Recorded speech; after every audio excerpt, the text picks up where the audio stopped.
इतिहास एक ऐसा विषय जिसका नाम सुनते ही अक्सर नींद आने लगती है ना? लेकिन आज की इस चर्चा में हम इस पूरी धारणा को पलटने वाले हैं। आज हम बात करेंगे एक ऐसी बेहद सॉलिड और स्मार्ट टेक्निक की जिससे हिस्ट्री कोई रटने वाला सिरदर्द नहीं बल्कि एक दिलचस्प कहानी बन जाएगी। यह कोई किताबी ज्ञान नहीं है बल्कि स्मार्ट तरीके से सीखने का एक प्रैक्टिकल सिस्टम है। तो बिना किसी देरी के चलिए सीधा मुद्दे पर आते हैं।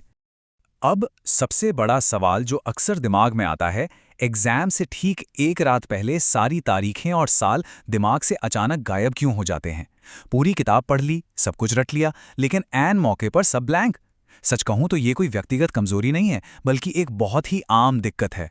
अक्सर लगता है कि दिमाग ने धोखा दे दिया, लेकिन असल में परेशानी हमारी याददाश्त में नहीं बल्कि पढ़ने के उस पुराने तरीके में है जिसे हम सालों से खींचते आ रहे हैं। इस दिक्कत को दूर करने का पहला कदम है नजरिए में एक छोटा सा बदलाव। हिस्ट्री की उस भारी भरकम स्थिर किताब को पढ़ना बंद करना होगा। जी हां, सही सुना। इसे एक टेक्स्ट बुक की तरह नहीं बल्कि एक बड़े बजट की सिनेमैटिक मूवी की तरह देखना शुरू करना चाहिए।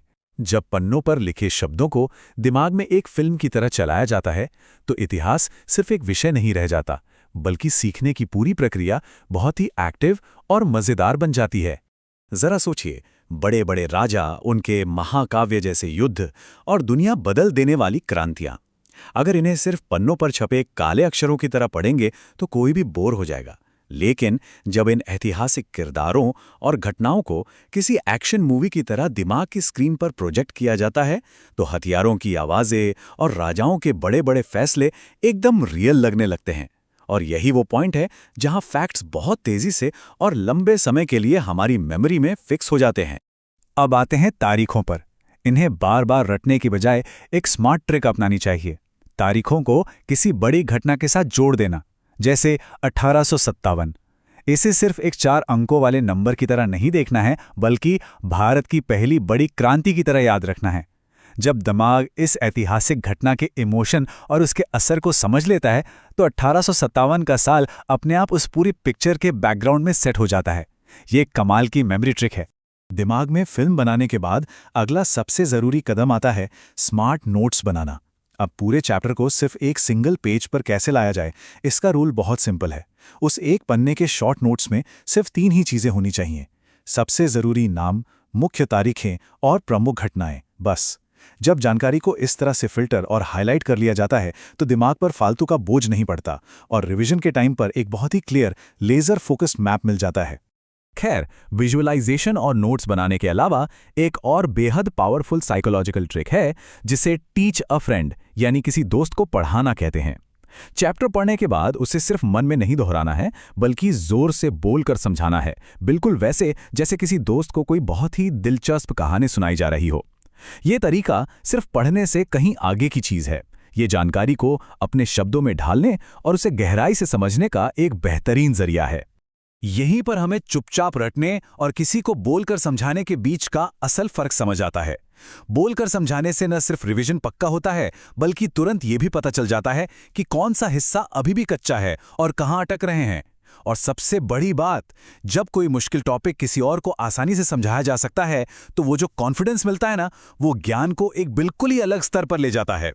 अब इन सब चीजों को काम में लाने के लिए एक अनुशासन चाहिए और वो छिपा है एक छोटे से नंबर में, 20 से 30। ये नंबर दरअसल वो रोजाना का टाइम है जो इतिहास को देना चाहिए। जी हां, इस विषय पर महारत हासिल करने के लिए दिन भर किताबों के ढेर में सिर खपाने की कोई जरूरत नहीं है। हर दिन बस 20 से 30 मिनट का पूरा फोकस और डेडिकेशन, बस इतना ही काफी है। जरा तुलना करके देखिए। एक तरफ है रोजाना का 20-30 मिनट का ये high impact micro study session और दूसरी तरफ एग्जाम से ठीक पहले लगातार 5 घंटे तक रट्टा मारने की वो थकाऊ जद्दोजहद। घंटों तक एक साथ रटने से सिर्फ मानसिक थकान होती है और अगले दिन आधी जानकारी गायब हो जाती है। इसके उलट रोज थोड़ा थोड़ा लेकिन सॉलिड तरीके से पढ़ने से एक ऐसी मजबूत नींव बनती है जो एग्जाम के प्रेशर में भी कभी क्रैक नहीं होती। और इन सब बातों के पीछे एक बहुत ही गहरी दार्शनिक सोच है। इतिहास सिर्फ एक किताब नहीं है, ये हमारे देश और दुनिया की कहानी है। जब इस बात को सचमुच मान लिया जाता है कि हम किसी उबाऊ विषय को नहीं बल्कि इंसानी सभ्यता की एक बहुत बड़ी और रोमांचक कहानी को जान रहे हैं, तो वो हमेशा के लिए दिमाग में छप जाती है। ये नजरिया रटने की जरूरत को ही पूरी तरह से खत्म कर देता है। तो चलते चलते इस सवाल पर थोड़ा विचार कीजिएगा। अगर दुनिया की इस कहानी को एक सिनेमाई, स्ट्रक्चर्ड और विजुअल तरीके से सीखा जाए, तो क्या यह कल की शिक्षा प्रणाली को हमेशा के लिए नहीं बदल देगा? दृश्य कल्पना, घटनाओं से जुड़ना और रोजाना की निरंतरता यह साफ दिखाती है कि सबसे जटिल जानकारी को भी कितनी आसानी से समझा जा सकता है। यह सिर्फ इतिहास की बात नहीं है, यह एक ऐसा ढांचा है जो आगे चलकर हमारे सीखने के पूरे अनुभव को एक नया रूप दे सकता है।